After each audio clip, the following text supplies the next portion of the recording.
Assalamualaikum warahmatullahi wabarakatuh. Saya Dias Adriansyah dengan NIM 12470500083. Video ini dibuat untuk memenuhi salah satu tugas ujian akhir semester di mata kuliah Sejarah Peradaban Islam. Oke, jadi pada kali ini saya akan menjelaskan sejarah Rasulullah Shallallahu Alaihi Wasallam melalui salah satu kitab Sirah Nabawiyah yang cukup populer di era modern, yaitu judulnya Ar-Rahiq Al-Maktum, karya dari Syekh Safiur Rahman Al-Mubarakfuri dengan jumlah halaman sekitar 564 halaman. Buku ini adalah pemenang lomba penulisan sirah oleh Rabithah Alam Islami. Oke, masuk ke sejarahnya. Sebelum cahaya Islam datang, bisa kita lihat dulu latar belakang sejarahnya, yaitu Jazirah Arab, di mana Jazirah Arab adalah wilayah gurun yang terjepit di antara dua imperium besar, yaitu Persia dan Romawi. Dan kemudian penulis membagi bangsa Arab menjadi tiga. Pertama ada Arab Baidah, yaitu kaum yang sudah punah, seperti Ad, Samud. Yang kedua ada Arab Aribah, yaitu Arab murni dari Yaman, seperti kaum Khatan. Dan yang ketiga ada Arab Musta'ribah, yaitu keturunan Nabi Ismail, seperti kaum Adnan, yang merupakan leluhur Nabi Muhammad SAW. Secara sosial, masyarakat saat itu hidup di dalam sistem kabilah yang fanatik. Wanita seringkali tidak dihargai, perbudakan merajalela, dan perang antar suku adalah hal yang biasa. Secara agama, ajaran tauhid Nabi Ibrahim telah terdistorsi menjadi paganisme, yaitu penyembahan berhala yang dibawa oleh Amr bin Luhai, di mana Ka'bah itu dikelilingi mencapai 360 berhala, dan inilah yang disebut zaman jahiliyah, kebodohan secara moral. Selanjutnya di tengah kegelapan itu lahirlah cahaya, yaitu Muhammad bin Abdullah lahir pada tahun gajah sekitar 571 Masehi, tahun di mana Abraham gagal menghancurkan Ka'bah. Beliau yatim sejak dalam kandungan, dan masa kecil beliau cukup penuh hikmah. Yang pertama yang bisa di-highlight yaitu pertama itu disusui di Bani Sa'ad oleh Halimah As-Sa'diyah untuk fisik dan penguatan bahasa yang kuat. Kemudian beliau juga terlibat di peristiwa pembelahan dada atau penyucian hati. Dan yang ketiga, beliau merupakan yatim piatu di usia 6 tahun, di mana ibunda Aminah wafat, lalu diasuh kakeknya Abdul Muthalib dan kemudian pamannya Abu Thalib. Nah, Nabi Muhammad SAW tumbuh bukan sebagai pemuda biasa. Beliau tidak menyembah berhala dan menjaga diri dari maksiat. Beliau bekerja sebagai pengembala dan pedagang, dan kejujurannya memberi diri beliau gelar Al-Amin. Kemudian loncat langsung ke usia 25 tahun, beliau menikah dengan Khadijah binti Khuwailid, seorang saudagar kaya dan mulia. Ini membuktikan kematangan dan integritas beliau yang diakui masyarakat. Peristiwa penting lainnya adalah yang terjadi saat beliau, yaitu renovasi Ka'bah, di mana beliau mencegah pertumpahan darah antara kabilah dengan strategi peletakan Hajar Aswad. Menjelang usia 40 tahun, beliau sering menyepi di Gua Hira. Nah, disinilah malaikat Jibril turun membawa wahyu pertama, yaitu Iqra, bacalah, yang sudah kita ketahui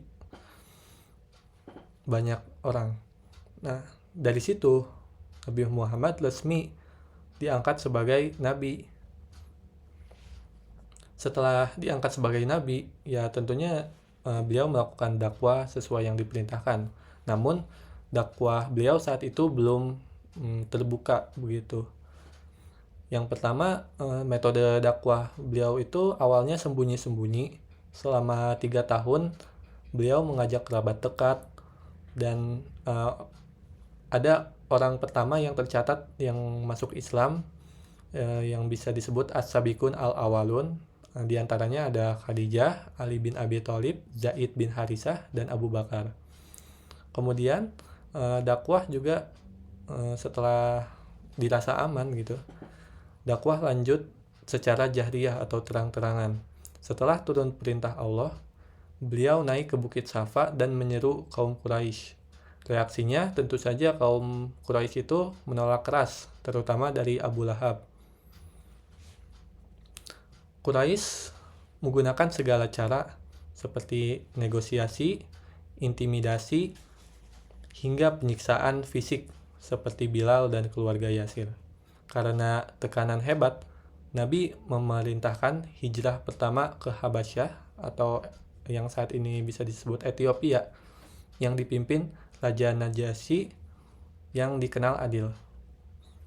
Kemudian di Mekah, Bani Hashim diboikot total selama 3 tahun secara ekonomi dan sosial.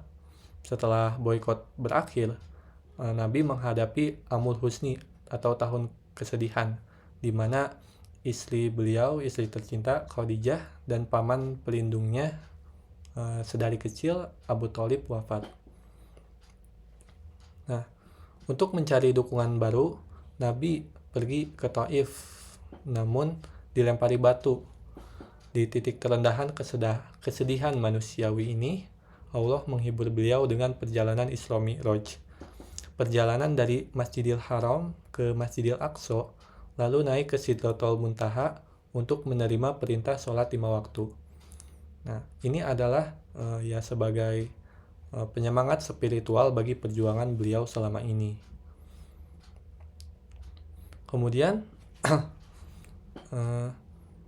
titik balik beliau yaitu hijrah ke Madinah, di mana cahaya harapan muncul dari Yasrib atau Madinah melalui Bayat Aqobah 1 dan 2. Penduduk Madinah, diantaranya Aus dan Khoraj, berjanji melindungi Nabi. Nah, melihat ini, Quraisy panik dan merencanakan pembunuhan Nabi di daerah Darun Nadwah, di mana mereka melibatkan pemuda dari tiap kabilah. Nah, lalu Allah menyelamatkan Nabi. Beliau keluar rumah mengecoh kepungan musuh, di mana Ali tidur di ranjang beliau, lalu bersembunyi di Gua Sur bersama Abu Bakar. Perjalanan hijrah beliau itu bukan pelarian, tapi strategi untuk membangun basis peradaban. Setibanya di Kuba, beliau membangun masjid pertama. Lalu masuk ke Madinah, beliau juga disambut dengan sukacita. Yasrib atau Madinah pun berubah menjadi Madinatun Nabi. Nah, lanjut ke fase Madinah, di mana intinya itu Nabi membangun negara dan pertahanan. Langkah pertama Nabi di Madinah adalah yang pertama yaitu membangun Masjid Nabawi sebagai pusat pemerintahan dan ibadah. Yang kedua, mempersaudarakan, di mana Muhajirin yang merupakan pendatang dan Ansor yang merupakan pribumi dipersaudarakan untuk menghilangkan fanatisme golongan. Dan yang ketiga, itu diadakannya Piagam Madinah, di mana konstitusi secara tertulis pertama di dunia yang mengatur hubungan antara umat beragama. Ada Muslim, Yahudi, musyrik dalam satu negara. Nah, lanjut ke fase perang yang terjadi. Perang tentunya sebagai bentuk pertahanan diri juga ya. Yang pertama itu ada Perang Badar.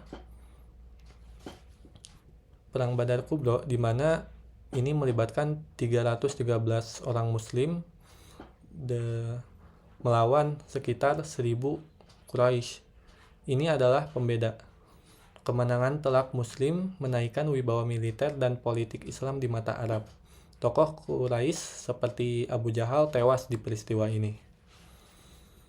Kemudian ke Perang Uhud di sekitar 3 Hijriah.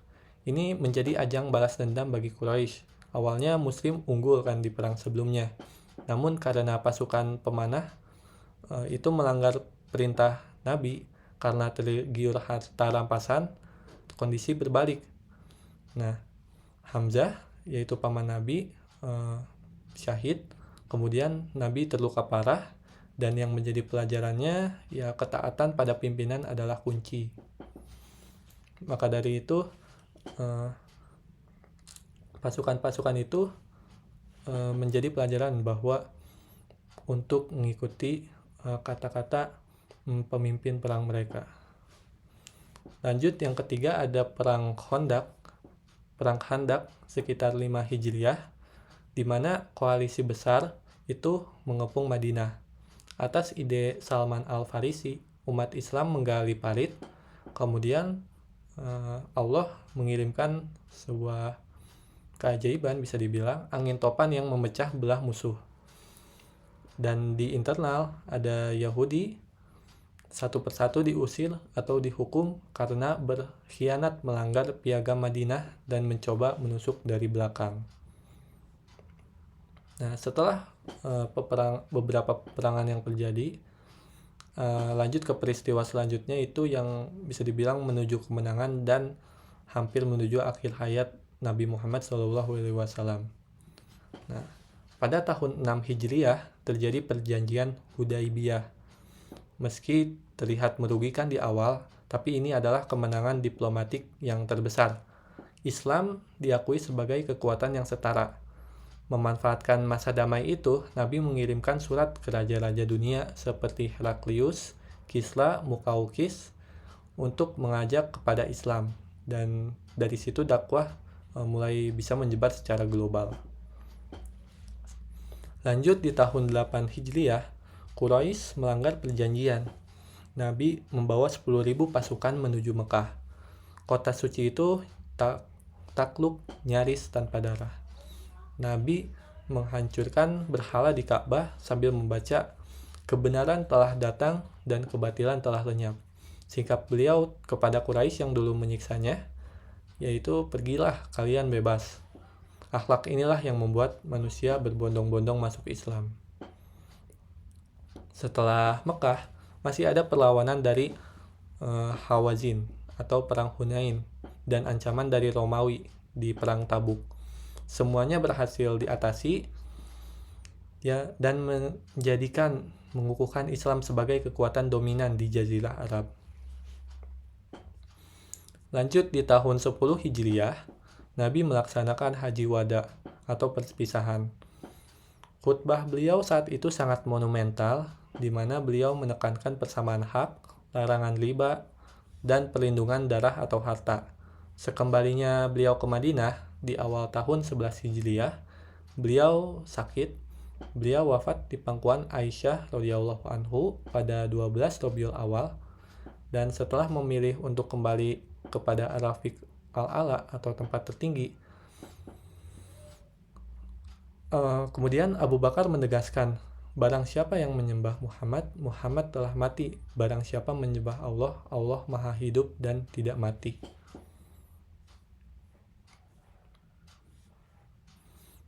Nah, terakhir masuk ke kesimpulan dan karakter fisik yang dijelaskan pada buku ini, pada kitab ini. Jadi kitab ini menggambarkan fisik Nabi, di mana beliau berperawakan sedang, berwibawa, wajahnya bersinar layaknya bulan purnama, keringatnya harum. Namun yang paling agung adalah akhlaknya. Beliau tentu saja dermawan, pemaaf, berani, namun sangat lembut kepada orang yang lemah. Aisyah radhiyallahu anhu berkata, akhlak beliau adalah Al-Quran. Nah, sebagai penutup, kitab Ar-Rahiq Al-Maktum ini bukan sekadar buku sejarah, tapi ini adalah peta perjalanan perjuangan iman, perjuangan Islam. Dari seorang yatim di gurun pasir menjadi pemimpin yang mengubah peradaban dunia hanya dalam sekitar 23 tahun. Nah, jadi pelajaran yang dapat diambil yaitu tauhid yang lurus, akhlak yang mulia, dan strategi yang matang. Semoga pemaparan penjelasan sejarah ini dapat bermanfaat. Terima kasih atas perhatiannya. Sekian, wassalamualaikum warahmatullahi wabarakatuh.